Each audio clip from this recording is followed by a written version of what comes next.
नमस्कार, popular superfast news में आपका स्वागत है। मैं हूं आपके साथ समीक्षा दादीच। आज इस सुपरफास्ट में बात होगी, अब मदरसों के बच्चे पढ़ेंगे संस्कृत की। पीएम उज्ज्वला योजना के तहत मोदी सरकार के तोहफे की बात करेंगे। आतंकी मुठभेड़ में देश के कर्नल, मेजर और पुलिस डीएसपी के बलिदान की।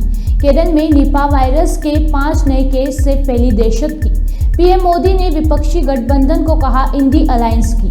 साथ ही जानेंगे, अजय राय ने साधा समाजवादी पार्टी पर निशाने की। हरियाणा पुलिस के निशाने पर कांग्रेस विधायक ममन खान की बात करेंगे। कांग्रेस ने संसद के विशेष सत्र पर खड़े किए सवाल की। महाराष्ट्र में मराठा आरक्षण पर हंगामे की। और आखिर में बात होगी, लीबिया में 20,000 मौतों की आशंका, डेर्ना शहर में तबाही के मंजर की। इसके साथ ही और भी तमाम बड़ी खबरों से आपको कराएंगे रूबरू। उत्तराखंड से मदरसों में एक बड़े बदलाव की खबर ने सबको हैरान कर दिया है। उत्तराखंड के मदरसों में अब संस्कृत से की तालीम होगी। बात थोड़ी चौंकाने वाली है, लेकिन सच है। उत्तराखंड वक्फ बोर्ड के अध्यक्ष शादाब ने कहा कि मदरसों में एनसीईआरटी पाठ्यक्रम लागू किया जाएगा। एनसीईआरटी पाठ्यक्रम में संस्कृत भी शामिल है। आने वाले दिनों में मदरसों के बच्चे संस्कृत भी सीखेंगे। शादाब ने कहा कि मदरसों को मॉडर्न बनाए जाने की कार्य योजना तैयार की जा रही है, तो मदरसों में बच्चे अब अरबी के साथ संस्कृत भी पढ़ सकेंगे। मोदी सरकार की ओर से प्रधानमंत्री उज्ज्वला योजना के तहत 75 लाख एलपीजी कनेक्शन देने के लिए 1,650 करोड़ रुपए मंजूर किए गए। ये निर्णय पीएम मोदी की अध्यक्षता वाली कैबिनेट की बैठक में लिया गया। प्रधानमंत्री उज्ज्वला योजना के तहत सरकार गरीबी रेखा से नीचे जीवन यापन करने वालों को एलपीजी कनेक्शन देती है। एक तो आपको याद होगा, रक्षाबंधन और ओणम के त्योहार पर प्रधानमंत्री नरेंद्र मोदी जी के अध्यक्षता वाली कैबिनेट ने रसोई गैस के जो एलपीजी के सिलेंडर के दाम है उसको कम किया था। 1100 रुपए से कम करके 900 रुपए कर दिए, 200 रुपए कम किए। और जो उज्ज्वला योजना के लाभार्थी हैं उनको 900 पे भी 200 रुपए की और छूट जो सब्सिडी के रूप में मिलती रहनी थी। अगर आप उज्ज्वला योजना की सफलता देखें तो दुनिया भर की बड़ी से बड़ी एजेंसीज ने भी, वर्ल्ड हेल्थ ऑर्गेनाइजेशन ने भी, इंटरनेशनल एनर्जी एजेंसी ने भी कहा कि कैसे महिलाओं के जीवन में एक बड़ा बदलाव आया। इससे पर्यावरण को भी बचाने का काम हुआ और महिलाओं के स्वास्थ्य में भी सुधार हुआ। 9 करोड़ 60 लाख रसोई गैस के सिलेंडर अब तक दिए जा चुके हैं उज्ज्वला योजना के अंतर्गत। और आज मुझे कहते हुए प्रसन्नता है कि 75 लाख मुफ्त एलपीजी के कनेक्शन अब और दिए जाएंगे मांग को देखते हुए, ताकि गरीब और जरूरतमंद महिलाओं को इसका लाभ मिल सके। ये ज्यादातर परिवार लकड़ी, कोयले इसके ऊपर आश्रित रहते हैं और जिसके कारण पर्यावरण भी प्रदूषित होता है और महिलाओं के स्वास्थ्य को भी नुकसान होता है। ये डिपॉजिट फ्री जो एलपीजी कनेक्शन उज्ज्वला योजना में दिए गए थे उसी का ही एक्सटेंशन है। और अगले 3 वर्षों तक 2023-24, 24-25, 25-26 इनमें 75 महिलाओं को मिलेंगे। पहला रिफिल और स्टोव भी इसमें निःशुल्क दिया जाता है, जिसका खर्चा ऑयल मार्केटिंग कंपनीज उठाती हैं। जबकि डिपॉजिट फ्री एलपीजी कनेक्शन के लिए जो खर्चा आएगा वो भारत सरकार वहन करती है और उसको रिम्बर्समेंट के रूप में हम लोग ऑयल कंपनीज को देते हैं। दक्षिण कश्मीर के गडोल अनंतनाग में बुधवार को आतंकियों के साथ मुठभेड़ में एक कर्नल, एक मेजर और एक पुलिस डीएसपी ने आपे प्राणों का बलिदान दिया, जबकि 2 अन्य सुरक्षाकर्मी घायल भी हुए हैं। मुठभेड़ के दौरान घेराबंदी तोड़ भागने में कामयाब रहे आतंकियों को पकड़ने के लिए सुरक्षा बलों ने पूरे इलाके में तलाशी अभियान चलाया। हेलीकॉप्टर और खोजी कुत्तों की भी मदद ली गई है।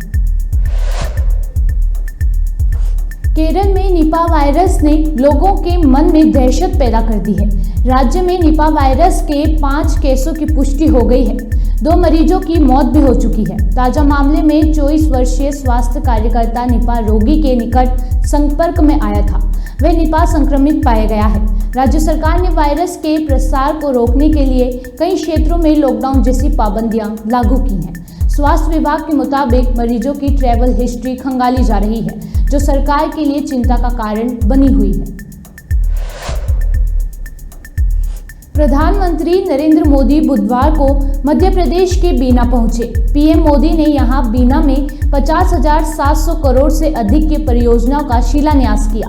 इस दौरान जनसभा को संबोधित करते हुए पीएम मोदी ने सनातन पर जारी सियासी विवाद को लेकर विपक्ष के INDIA गठबंधन पर निशाना साधा है। एक तरफ आज का भारत दुनिया को जोड़ने का सामर्थ्य दिखा रहा है। दुनिया के मंचों पर ये हमारा भारत विश्व मित्र के रूप में सामने आ रहा है।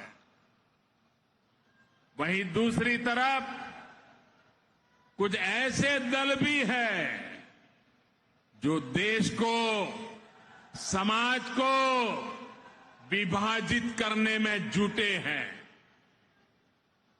इन्होंने मिलकर के एक इंडी अलायंस बनाया है। इस इंडी अलायंस को कुछ लोग गठबंधन गठबंधन भी कहते हैं। इनका नेता तय नहीं है, नेतृत्व पर भ्रम है, लेकिन इन्होंने पिछले दिनों जो मुंबई में उनकी मीटिंग हुई थी, मुझे लगता है उस मीटिंग में उन्होंने आगे एक गठबंधन गठबंधन कैसे काम करेगा उसकी नीति और रणनीति बना दी है। उन्होंने अपना एक हिडन एजेंडा भी तय कर लिया है। और ये नीति रणनीति क्या है? ये इंडी अलायंस की नीति है, एक गठबंधन की नीति है, भारत की संस्कृति पर हमला करने की। इंडी अलायंस का निर्णय है भारतीयों की आस्था पर हमला करो। इंडी अलायंस गठबंधन की नीयत है भारत को जिस विचारों ने, जिस संस्कारों ने, जिस परंपराओं ने हजारों वर्ष से जोड़ा है, उसे तबाह कर दो। जिस सनातन से प्रेरित होकर देवी अहल्याबाई होलकर ने देश के कोने कोने में सामाजिक कार्य किए, नारी उत्थान का अभियान चलाया, देश की आस्था की रक्षा की, ये गठबंधन, ये इंडी अलायंस उस सनातन संस्कारों को, परंपरा को समाप्त करने का संकल्प लेकर के घोसी उपचुनाव में सपा की जीत को INDIA गठबंधन की पहली जीत बताया जा रहा है। वहीं सपा के उम्मीदवार को समर्थन देने वाली कांग्रेस ने अब उसी पर निशाना साधा है। कांग्रेस के प्रदेश अध्यक्ष अजय राय ने घोसी को लेकर सपा को नसीहत दे डाली है।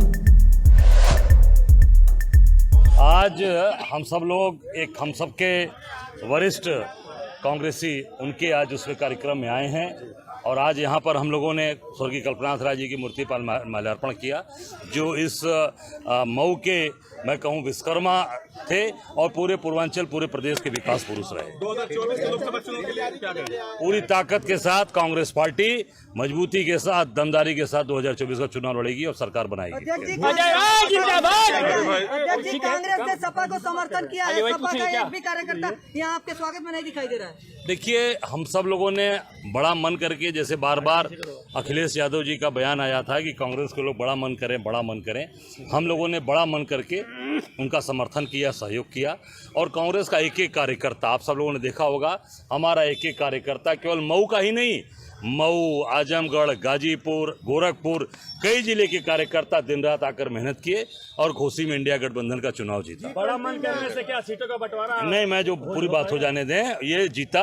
और हम सब लोग अपने इंडिया गठबंधन के जो प्रत्याशी रहे उनको हम लोगों ने निश्चित तौर से कांग्रेस पार्टी ने पूरा समर्थन करके सुधाकर सिंह को जिताया। क्यों? क्योंकि स्थितियां ऐसी रही हैं, पूरे समाज के अंदर लोग परेशान हैं। इन सब को देखते हुए कांग्रेस ने निर्णय लिया कि हम लोग इंडिया गठबंधन को यहाँ पर समर्थन, कांग्रेस का उनको पूरा समर्थन समाजवादी पार्टी को। लेकिन समाजवादी पार्टी की बात आपने कहा, मैं उसको कहना चाहूंगा, लेकिन यही उपचुनाव उत्तराखंड में बागेश्वर में हुआ, वहां समाजवादी पार्टी ने कांग्रेस प्रत्याशी के खिलाफ अपना प्रत्याशी उतारा, जिसकी वजह से इंडिया गठबंधन का प्रत्याशी हमारा बागेश्वर में चुनाव, हमारा वहां का बागेश्वर का प्रत्याशी 1600 वोट से हार गया और समाजवादी पार्टी का प्रत्याशी 2200 वोट पाया। तो ये बड़ा मन कांग्रेस दिखा रही है, कांग्रेस सबको लेकर चल रही है। अब ये उनकी सोच है, वो हमारे साथ रहेंगे या क्या करेंगे, वो मेरा यहाँ पर स्वागत करेंगे। मेरा जहाँ मैंने देखा हम जनता की आवाज, उस पर हम लोगों ने घोसी के में उसका समर्थन किया, उनको चुना। उन्हें धमकी मिल रही है अब उनकी बात वो जाने, उनके बारे में मुझे